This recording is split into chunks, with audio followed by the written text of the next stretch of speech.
Is it okay if I talk to you guys and not the camera? Yeah. Okay. Yeah. Okay, my name is Jaime Koh, and I am in the class of 2019.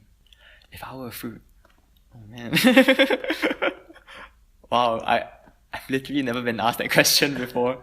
Man, what are characteristics of fruits I can relate to? I don't know, a kiwi? Not because I've been to New Zealand, but because like my hair is really fuzzy. Every time I think of growing up, I think of New Zealand. There's a hill behind my house, and it's really nice tall grass behind the hill, and we would like rip up like cardboard boxes, and then we would sled down the hill. And every time we go there, we sled down the hill, but every time it got a bit harder to sled down the hill because I'm not sure if we got older or the grass started dying because we kept sledding down the hill. But like it was cool because you sled down and then you fall down and just lie down in the grass, and it was pretty chill, and just waited until like the sun went down. My mom works in the Ministry of Foreign Affairs, so because she's in the foreign service, she has to travel around quite a bit. Traveled around with her a bunch. She didn't allow me to follow her to Cairo though, so that was the one place I couldn't go. And I remember New York vaguely, but I don't think I remember it very well because I remember everyone there being really nice, and people tell me like people there aren't very nice. There's like a dorm. I used to wear pajamas out into Times Square, and like that was fine for me because it was nice and warm. The average person isn't going to comment on how his wine tastes, right? But if anyone has like a bowl of rice or like a slice of bread, immediately if they don't like it, they're gonna be like, this is weird, like this isn't how it's supposed to taste.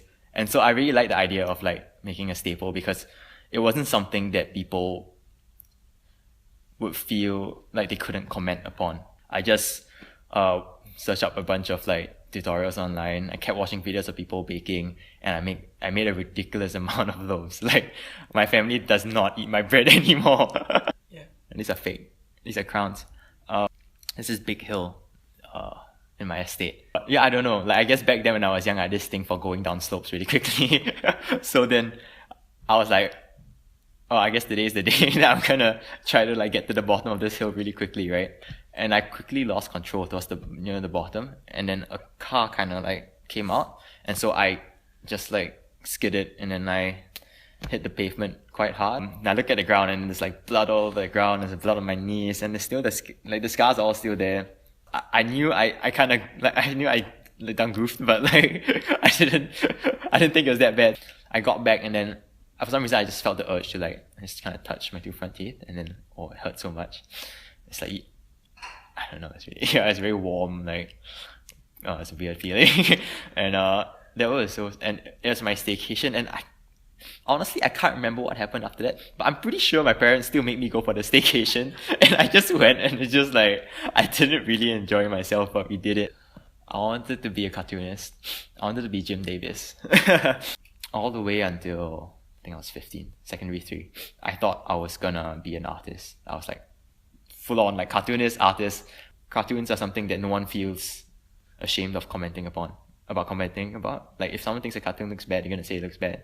If someone sees like a work of like, I don't know, abstract art or like some like fine art, they'll kind of think twice before saying something. But cartoons for me were always something very casual, and I thought I was gonna be a musician. I thought I was gonna be a musician. I was so into the band thing. I was like, I think I could play like Neon when I was 17. I thought I was the greatest guitarist ever. So when I wanted to like, when I was angry or sad or anything, like I just played the guitar really loudly, basically. And so it became my voice for quite a few years, and I'm really close to my guitars because of that. Like they were literally how I used to like shout, I guess.